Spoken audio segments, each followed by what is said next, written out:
Hey, what's up everyone? This is Joe with Last Few Spins, and in today's video I'm going to be ranking all 12 of Pearl Jam's studio albums from worst to best. Now, Pearl Jam is definitely up there for probably my favorite band of all time. There may be one or two that could challenge them eventually, but I just think they've been such a consistent force in rock music over the years, their 35-year career. So many great songs and great albums, as you'll see in this video, that it's a band that I like to cover on here, so we're going to be talking about them again today. I won't be including Lost Dogs, even though it's awesome, but obviously that's a compilation of like B-sides and stuff like that, so just the studio albums. But without further ado, we'll get started with number 12, which would be Gigaton. Starting this list was rough because honestly I don't hate any Pearl Jam album, but something has to be at the bottom, and for me it ends up being Gigaton. And it mostly comes down to how long and tiring this album can be. 57 minutes isn't crazy on paper, but Gigaton absolutely feels every second of it, especially once you get past the halfway point. The back end of this album just kind of loses me.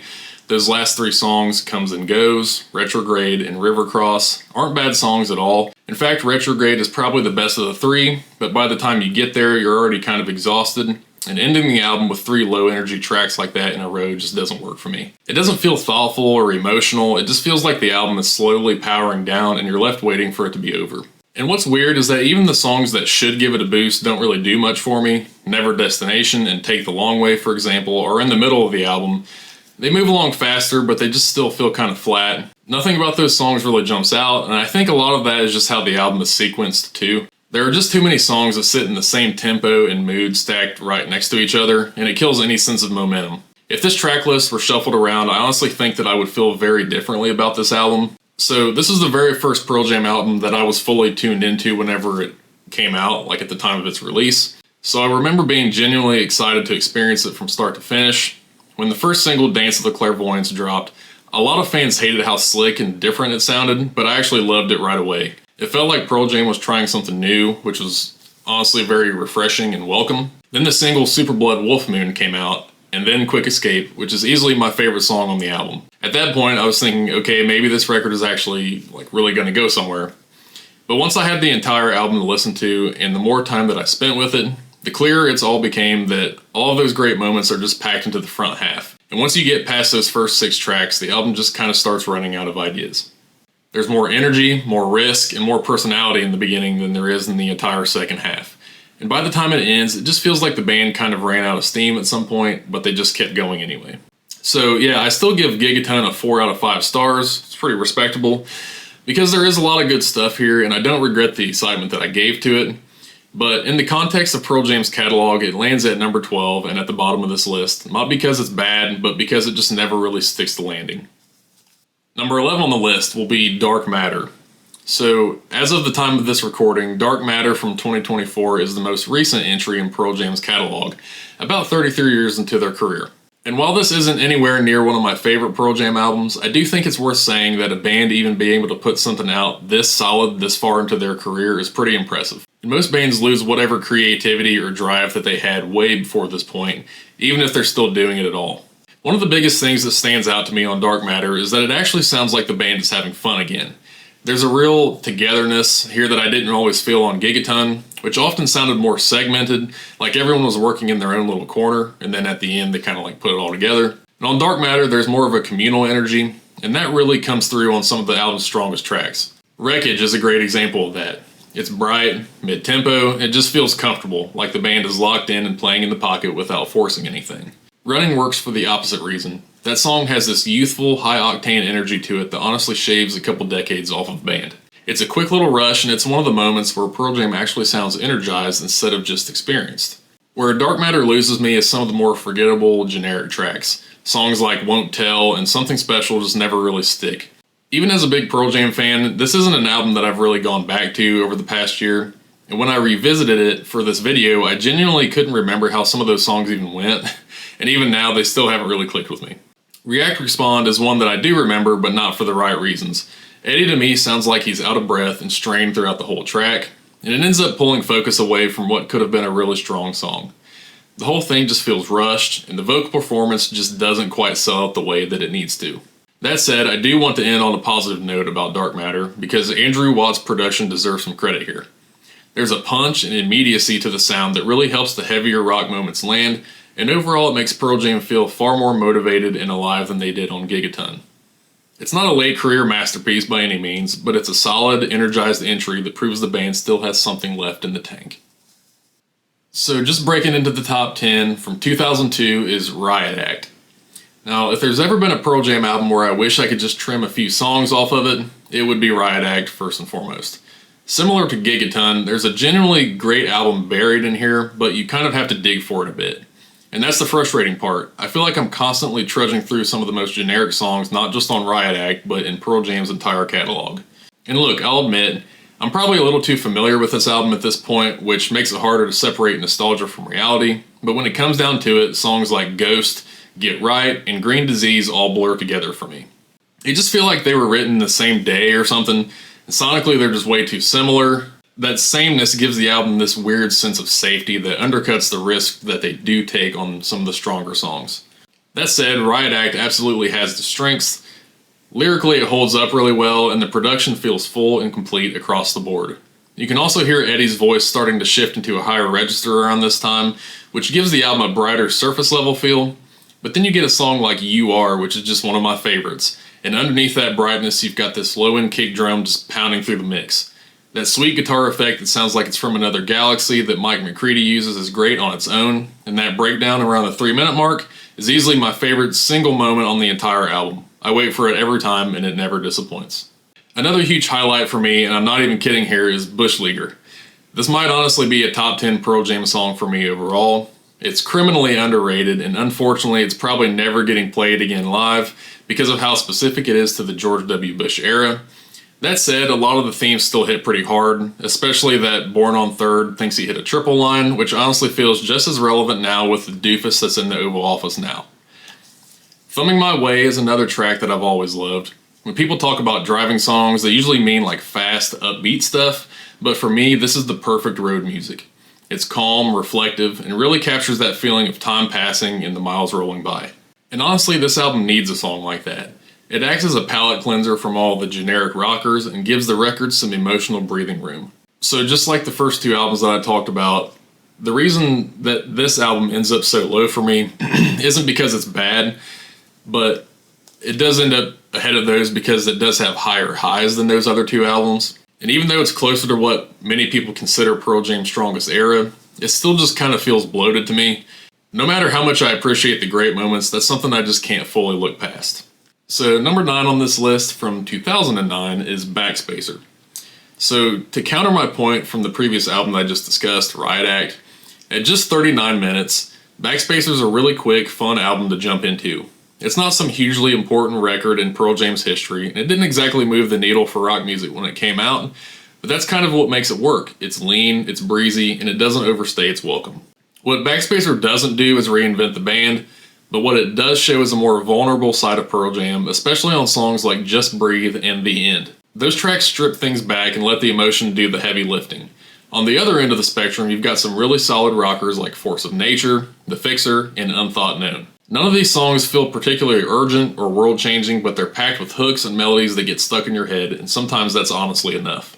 That said, there is one song here that absolutely does not work for me, and that's the opener, Gonna See My Friend. Pearl Jam usually does pretty well kicking off albums with a rocker, but this one has just always felt kinda off. It's jarring in a bad way, and honestly it's one of my least favorite songs in their entire discography. Once I get past that track though, the rest of Backspacer is a breeze, and it's an album that I don't think gets nearly enough love. I do want to circle back to Just Breathe, because this one means a lot to me personally. When my uncle passed away in 2020, this song became tied to that period of my life. My uncle was a pretty prominent figure in a motorsports world that my family and I are involved in, and when I made a memorial video for him, I used Just Breathe as the background music. Even now when I go back and watch that video, Eddie's vocal and lyrical performance just completely carries the emotional weight of the video. That's what great music does. It gives you a place to put feelings where you don't really know how to express them otherwise. And because of that connection alone, Backspacer ends up meaning more to me than some other albums on this list that might technically be better, but don't hit me on that personal level. There are also a couple of underrated tracks here that I really love, like Amongst the Waves and Speed of Sound. I know Speed of Sound isn't exactly a fan favorite, but I've always really loved it. So overall, Backspacer is an album that I'm genuinely fond of. It's tight, it's enjoyable, and it has a few moments that really stick with me. The only problem is that when you're talking about Pearl Jam, the top of the list is crowded, and that's the only thing keeping this one from climbing higher. At number 8 on this list from 2013 is Lightning Bolt. Now, this album also holds a really special place in my heart because Lightning Bolt was their most recent release when I was first starting to really dive into Pearl Jam. I was watching a ton of those multicam full concert uploads on YouTube from the Lightning Bolt era, and there was something about the band at that time, the chemistry, the tightness, the confidence that elevated so many of these songs when they were worked into those live sets. And even when I go back and revisit the album itself, that same feeling translates to the studio recordings. Maybe better than almost any other point in their career, Lightning Bolt has this ability to flow seamlessly from one track to the next. Half the time as one song is fading out, I can already hear the next one coming in my mind. And that's the album's biggest strength, which is how well the track listing is structured to ebb and flow, from the fast-paced opening punch of Getaway and Mind Your Manners into more mid-tempo territory, and eventually landing on a couple of memorable, slower songs such as Future Days and Pendulum. Sirens, sitting at the 4th track, almost feels like a cleanup hitter, capitalizing on how strong the first 3 songs are and really driving the album forward. It's easily a top 10 Pearl Jam song for me, capturing that feeling of holding on to something or someone as tightly as possible because you're terrified that they might slip away. Eddie's vocal performance here is incredible, and honestly his vocals across the entire album deserve a lot of credit. This era of Eddie is where his trademark Eddieisms really start to shine and really start to jump off the record. Like the way he stretches and bends the word man in Sirens, when he sings, "For every choice mistake I've made is not my plan, to send you in the arms of another man." It's such a small thing, but it's classic Eddie, and he really leans into it on this album. Musically, I also want to give a ton of credit to Matt Cameron. His drumming throughout Lightning Bolt is stellar, especially on the title track. He delivers a hard-hitting yet dynamic performance that shows off his groove, his power, and all those little fills that keeps the song moving and keeps them interesting. To sum it all up, Lightning Bolt feels like the band taking some of the ideas that they were exploring on Backspacer, and they ended up fully fleshing them out. I honestly don't feel like there's much wasted space here. It's a record that has its serious moments, sure, but for the most part, it sounds like Pearl Jam having fun, and that energy makes it incredibly easy to come back to. Number 7 on this list from 2006 is the self-titled album, or as we all like to call it, Avocado. So, usually when a band drops a self-titled album this deep into their career, it's after a couple of pretty specific things.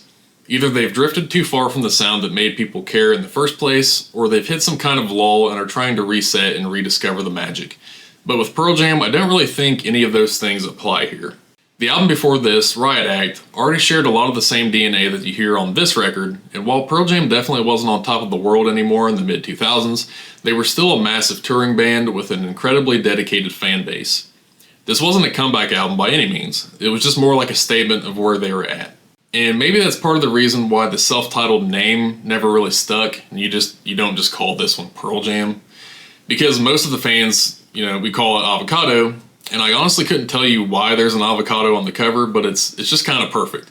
It's this light, almost goofy nickname for an album that's actually pretty heavy, and at times, somewhat dark. The themes here revolve a lot around the Iraq War and the frustration and disillusionment that came along with it, along with more personal topics like mortality and some kinds of internal struggle.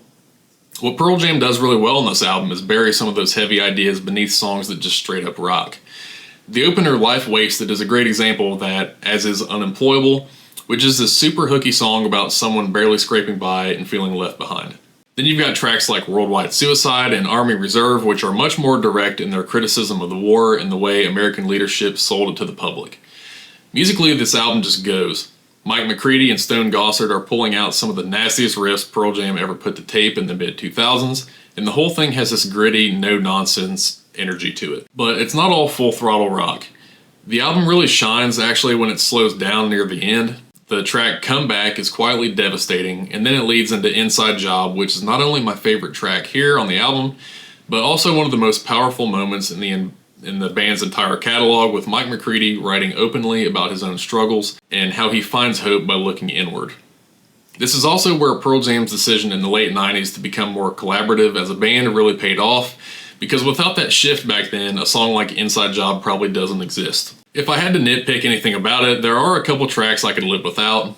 Big Wave and Severed Hand don't really do much for me, and on an album full of emotional gut punches, they just feel more like small jabs that don't really add a whole lot.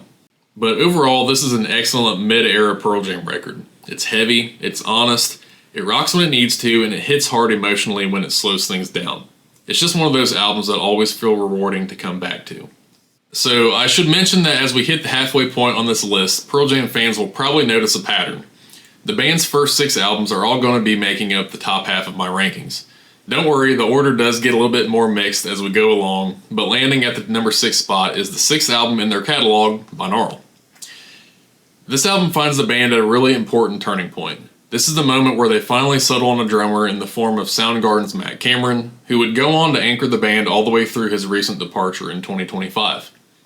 And his debut here is as strong as an introduction as you could possibly ask for, as he immediately proves he belongs with a thunderous performance on the lead-off track, Breaker Fall. As is often the case with Pearl Jam albums, a couple of quick hitters follow, but then the record settles into my personal favorite stretch right around the middle.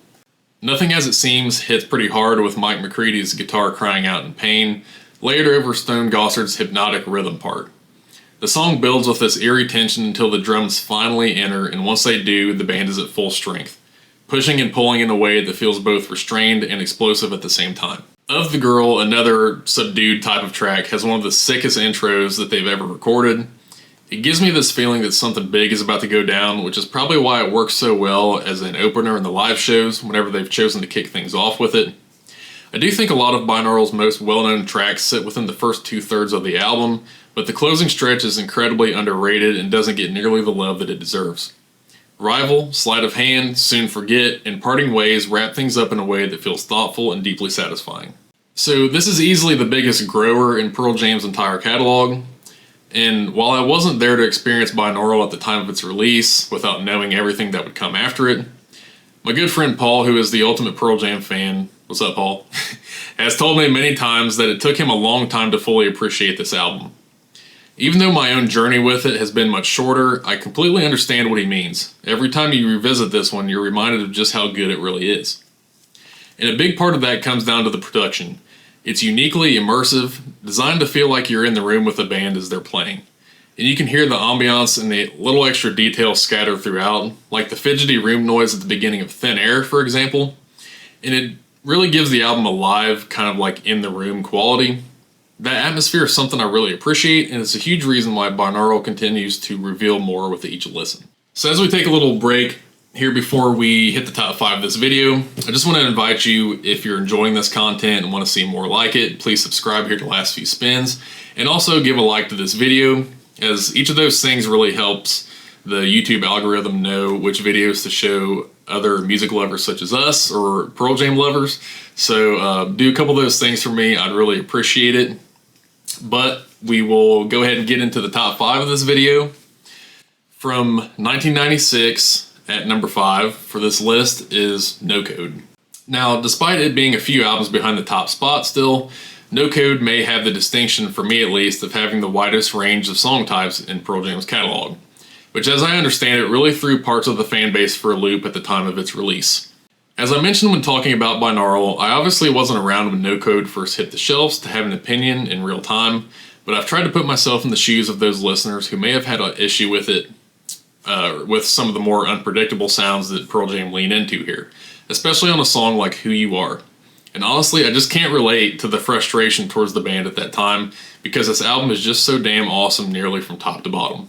No Code is a work of art that you truly have to sit with in order to appreciate it, but once you do, the unconventional songs that they experiment with start to hit in a way that elicits emotional response and almost forces you to crank up the volume. For the rock crowd, tracks like Hail Hail and Lucan really bring the crunch, while those more in tune with a subdued version of Pearl Jam will gravitate towards the brilliance of Off He Goes, Sometimes, and Around the Bend. Somewhere in the middle of those two spectrums sit two of my favorite tracks on the album, and rightfully two of the most beloved songs in Pearl Jam circles as well, In My Tree and Present Tense. Present Tense in particular has this deeply introspective style of songwriting that seems to elude most writers. But for Eddie Vedder and Pearl Jam at this point in their career, it's just another day at the office to casually pen a masterpiece like that. There really aren't too many negative things that I can say about No Code. It's simply just stuck behind a buzzsaw of better albums on this list. That said, if I'm being completely honest, I could do without the Stone Gossard track Mankind, and Habit has never really been one of my favorites either. Don't get me wrong though, I still found myself jamming to both of these while listening to this album a few extra times for the writing of this video. One important note about Pearl Jam: they've had numerous drummers over the years, but this would be the first of 2 albums with Jack Irons behind the kit, and his presence is felt on every single track. The drumming feels looser, more organic, and the tribal beat that kicks off In My Tree is a perfect showcase of what he brings to the table. Jack Irons sounds in control, yet there's also this feeling like he's hanging on for dear life. And that tension really gives the song like a real sense of movement. In fact, the word movement might be the best word to describe what this album represents within the scope of Pearl Jam's history. This was the band pushing forward into a new chapter, one where they were fully comfortable flexing their artistic muscles. And while Eddie Vedder had already shown a resistance to the ultra fame that came with their early success, No Code was further proof that Pearl Jam was going to do whatever they wanted, even if it wasn't popular with the fan base or the masses at the time. So at number 4 on this list from 1994, or the year that I was born, it is Vitalogy. And at this point in the video, I honestly think that I could reshuffle any of these final 4 albums and not really be like wrong. It's nothing but classic stellar records from here on out. That said, I'll go ahead and bury the lead on why Vitalogy can only land at number 4 for me, despite being a masterclass in songwriting for most of its runtime. And that comes down to 2 tracks that I find pretty rotten within the track listing. And no, I'm not talking about Bugs. That one's actually kind of endearing to me. The real offenders for me are Aya Davanita and Stupid Mob, neither of which feel like they have a real destination or reason to exist beyond making sure Vitalogy isn't a perfect album. They just sort of happen. And the saving grace with Stupid Mob is that you can treat it like a hidden track that doesn't really count if you want to, but the way I see it, if it's on the track list, it has to count in some way. But enough nitpicking, because there's far more legendary music on here than just those 2 tracks. So this album represents a creative turning point for Pearl Jam, where the rest of the band's, and to be more specific, Stone Gossard's songwriting presence begins to give way to Eddie Vedder taking on much more creative control. And that brings us to a song that almost didn't make the album at all, which is Better Man. This is a track that Eddie had written years earlier that would go on to become a live staple right alongside another fan favorite in Corduroy. Now those may be the most popular songs to come out of Vitalogy, but there's a deep well of great music throughout this record. Just look at the opening punch of Last Exit and Spin the Black Circle, and if those don't get your blood pumping, nothing will. Not For You eases off the gas slightly, but still delivers plenty of torque, especially once it ramps up. The beat may be simple, but when that song hits, it instantly makes you feel like you can take on the world. Skipping ahead to Nothing Man, you get a more restrained version of Eddie, conveying the emptiness of a man who let a great love slip away. It's just quiet, vulnerable, and devastating in a completely different way. Satan's Bed shows up later and lets the band cut loose again without killing the album's momentum, which is a tricky balance that Vitalogy mostly nails. Unfortunately, the back end of this album brings us back to the 2 tracks that I'm not really fond of, but nestled right between them is yet another perfect Pearl Jam song, Immortality. This is just one of those tracks that sneaks up on you. Even stripped down to just an acoustic guitar, it would probably still hold up. The lyrics and melodies ebb and flow over those trance-like verses, and while the chorus is brief, it hits like a sudden burst of light. And in a lot of ways, that's Vitalogy in a nutshell. Subdued and controlled when it needs to be, but fully capable of exploding with intensity at exactly the right moment. I know some of you watching this probably have Vitalogy at number 1, and I really wouldn't blame you at all. I really think it just comes down to how much weight you put on some of the stranger, more experimental tracks, but make no mistake, this album is excellent. And if I were sitting down to list my favorite albums of 1994, this one would absolutely be in the conversation. At number 3 on this list from 1998 is Yield. So this album would probably be the best record in most bands' discographies for me, but in this case it just keeps getting more and more crowded at the top as we move along, so it has to settle for 3rd. Nothing wrong with bronze. But what really worked with Yield is that we see the band become even more collaborative as a unit when writing and producing the record, perhaps growing up a bit and setting aside some of the internal tension that defined parts of the mid-90s. Because of that, we end up with a record that absolutely flies by, thanks to a balanced track listing that showcases every member pulling their weight. The conviction in Eddie's delivery is still very much present, even if the angrier version of him is firmly in the rearview mirror. Bassist Jeff Ament wrote a track in the middle of the album titled Pilot, which, interestingly enough, was one of the first songs to really click with me on Yield, and I still love it to this day. Stone Gossard is the underrated hero here, as his work on both the music and lyrics for No Way and All Those Yesterdays is critical to what Yield ultimately becomes. No Way in particular stands out as one of the best deep cuts in Pearl Jam's catalog. Although it's rarely played live, it's still one of the strongest mid-tempo songs they've ever released. Guitarist Mike McCready also brought a ton to the table, contributing the music for the album's opening 1-2 punch of Brain of J and Faithful, along with writing the music for a live staple in Given to Fly. Drummer Jack Irons even joined in on the writing credits throughout the album, and would also record vocals for a song not released on Yield, but also recorded during those sessions, titled Whale Song. I mentioned all of this to really just reinforce how collaborative Yield was, and how it created a roadmap for the band's future efforts in the studio. It's a successful showcase of each member leaning into their strengths, and it genuinely feels like an album born out of mutual encouragement. All you have to do is listen to Do the Evolution to realize this was a band not only having fun, but feeding off of each other's energy, which is also exactly what has made them such an incredible live band even to this day. Now, when I talked about Vitalogy, I held some of the weirder, more throwaway tracks against it, and Yield does technically have one of those songs in Red Bar. But to me, it's much closer to how I feel about Bugs. No, it's not meant to be taken seriously, but it's endearing and feels like a necessary segue between actual tracks. In this case, it comes right after we've expelled all of our energy rocking out to Do the Evolution, making it a welcome breather before diving into the back third of the record. I could also go even deeper and break down each track individually, but just to name a few of my personal favorites, Wish List, All Those Yesterdays, Do the Evolution, Low Light, and No Way all hold an extra special place in my music-loving heart. And no, I couldn't even narrow it down any further than that. So if we're talking about star ratings, I consider Yield to be the first of 3 5-star albums on this list. My second favorite Pearl Jam album is their debut from 1991, titled 10. So this is where it all began. Pearl Jam's debut album was certainly a moment in time, just not a moment in time I was alive for. But it's also been heavily documented over the years that the early 90s marked a major shift in rock music, where the blonde wigs and tight leather pants of hair metal were tossed aside to make room for a type of rock star that felt more gritty, more grounded, and more real. Although the label of grunge wasn't always welcomed by the bands themselves, Seattle would go on to spawn legendary acts such as Nirvana, Alice in Chains, and Soundgarden, bands that organically rose to stardom as the music world shifted toward what they were creating. And rounding out what would become known as the Big Four of grunge was Pearl Jam, whose debut album 10 shot them into superstardom, perhaps even a little sooner than they were comfortable with. But who could blame the masses for immediately latching onto this record and wanting to follow this band? From the moment that opening guitar riff kicks off on Once, to the emotional unraveling of the closing ballad release, 10 is packed with songs that didn't just take the world by storm in 1991, but have continued to stand the test of time more than 35 years later. Turn on any rock radio station right now, and I guarantee that you will hear Even Flow, Jeremy, Alive, or Black within a few hours. I've mentioned before in another video how modern rock radio feels somewhat stuck in the past and unable to move away from the songs that sent rock music into the stratosphere, but in this case it's a testament to the songwriting and execution that every song I just named is instantly recognizable to anyone who's ever paid any attention to music in their lifetime. But the strength of 10 doesn't just stop there. Lyrically, every song on this album presents Pearl Jam as a band that sounds like they've been together forever, even though they were still relatively new. That rawness in their relationships comes through in the performances, as if each member was trying to prove not only to the listener, but to each other that they were bringing the heat and fully committed to making this project work.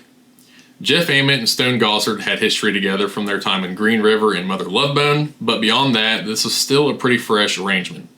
It's also worth noting that Dave Cruzen plays the drums on 10, which would end up being his only real involvement within the band. But still, his performance here is thunderous and bold, especially on Why Go, where the attitude in his playing cuts right through the mix and completely steals the show. So this might sound like a bold statement, but Black might be one of the greatest songs ever recorded. Not just from Pearl Jam and not just from that era, but like ever. Eddie's pain is captured in every line of that song, yet it somehow feels therapeutic, like something he has to get out. The lyrics are deeply personal, but also ambiguous enough that almost anyone can attach their own life experience to them. And oddly enough, even though I consider Black the greatest song they've ever written, my personal favorite Pearl Jam track is actually Jeremy. It's not a song that you can personally relate to from a lyrical standpoint, or at least I hope not, but from a musical and artistic perspective, it's packed with power and hooks that just land. I can listen to it endlessly and still get a dopamine rush every time that iconic intro kicks in. So every song on 10 just has something like that. A moment or sometimes multiple moments where the band does something fresh and meaningful. When you package it all together, 10 becomes a perfect snapshot of what the grunge era was all about. It's once again another 5-star album for me because it genuinely just doesn't get much better than this. But there is barely room for one more album to pass it up. At number 1, my favorite Pearl Jam album of all time from 1993 is Versus. So after my glowing endorsement of 10, there has to be something extra special about Versus to justify pulling it ahead, right? I'll dig into exactly why in a second, but let me just say this up front. Picking my overall number 1 on this list was incredibly tough, and honestly, Yield wasn't far behind either. What ultimately sets Versus apart for me is how it takes everything Pearl Jam established on their debut and expands on it. The second album has noticeably more chemistry baked into its DNA, and it gathers up Eddie's frustration with fame, the fame he never really wanted, and puts it completely on display in one way or another. Many of the tracks on Versus harness a kind of vengeful energy aimed at social issues, but when it comes to Eddie grappling directly with his newfound celebrity, Blood is the clearest example of that. It's this heavy-ass song that features a few clever Easter eggs where Eddie calls out music publications of the time for their relentless coverage of his life, coverage that stripped away his privacy and tried to turn him into the exact type of person that he despised. The common thread of this album is right there in the title, Versus. It's an album built on conflict, of people versus systems, individuals being taken advantage of, and power structures exploiting the vulnerable. In some ways, there may have been even tension brewing within the band itself, but most of the anger is directed outward, especially towards the injustices that Eddie was witnessing around him. WMA is a prime example, tackling racial profiling and police brutality head-on. The lyrics are some of the most cutting lyrics that Eddie Vedder has ever written, and in a time where we still see government agencies terrorizing and killing people in our own country, the song feels disturbingly relevant even more than 30 years later. Beneath it all is Dave Abruzzes' punishing, almost tribal drum pattern, easily one of the sickest moments on the entire album. Daughter dials things back sonically with more finesse in both production and performance, but it still carries a heavy subject matter. It remains one of the most fun Pearl Jam songs to sing along to in the car, especially because Eddie is fully in his element vocally. He's expressive, emotional, but still clear enough that you don't need to research the lyrics afterwards. Dave A's hi-hat work on Daughter is also worth calling out because it's absolutely perfect for the mood of the song. The song Rats features my favorite Jeff Ament bass line in Pearl Jam's entire catalog, and I'm so glad the band had the awareness in the studio to make it the focal point of the track. Sometimes Jeff's bass can get a little buried in the mix, but on Rats it sounds downright gnarly in the best way possible. Glorified G is one of the more fun-sounding tracks on Versus, but it also reveals a small crack within the band's dynamic, as it's essentially a playful jab at Dave Abruzzes buying a bunch of guns. That said, it doesn't stop him from owning the track and delivering yet another 10 out of 10 drum performance. His drumming is also fantastic on Vitalogy, but his presence on Versus is a huge reason why this album feels as iconic as it does. I genuinely don't think the record would be what it is without him. So Leash is another heavy hitter, and it comes with a small personal anecdote for me. When I was first getting into the band, I thought Eddie was saying "thought police" instead of "drop the leash." So obviously that's a bit on me, but if you're just starting out with Pearl Jam, trust me, you're going to mishear some lyrics along the way. It's practically a rite of passage. So there are so many incredible songs on Versus, but the last one that I want to spotlight is Elderly Woman Behind the Counter in a Small Town. For me, this song provides the lightest and most uplifting moment on the entire record, and it gives us one of the most communal sing-along moments in the band's catalog. The part especially where they say, "I just want to scream, hello." But that sense of community is ultimately one of the things that makes Pearl Jam so special. They've given us countless moments within songs that feel designed to be experienced together, whether you're at a show, watching a live performance on YouTube, or just blasting the music with your friends. There's a feeling of we're all in this together, and it's created this unspoken bond amongst its fans. Anytime I see someone wearing a Pearl Jam shirt, I almost always say something, and it's wild how often that turns into realizing you've all been to the same show, or where we spiral into a conversation about our favorite albums or songs. So with all that said, Versus is my number 1 Pearl Jam album because I believe it's their strongest and most diverse collection of songs. It captures the youth and rawness of the band at that moment, while also showcasing the maturity with which they chose to use their platform to speak on issues that truly matter to them. Not a single second is wasted on this record, and every moment you spend with it feels like time well spent. So in conclusion, if you've made it this far, first of all, I appreciate it. Once again, please like this video and subscribe here to Last Few Spins if you'd like to see more content just like this. But also, more importantly, leave down in the comments your list of your Pearl Jam rankings. I know it's something that Pearl Jam fans are pretty passionate about, being able to list the albums and the songs that are their favorites. So please do that in the comments. Also on my channel here, I have a video that's talking about some of my favorite deep cuts by them, and then more of a like documentary style video of how they keep their fan base alive. A little bit of a wordplay there, but once again, my name is Joe from Last Few Spins. I want to thank you all for watching, and I'll see you in the next one.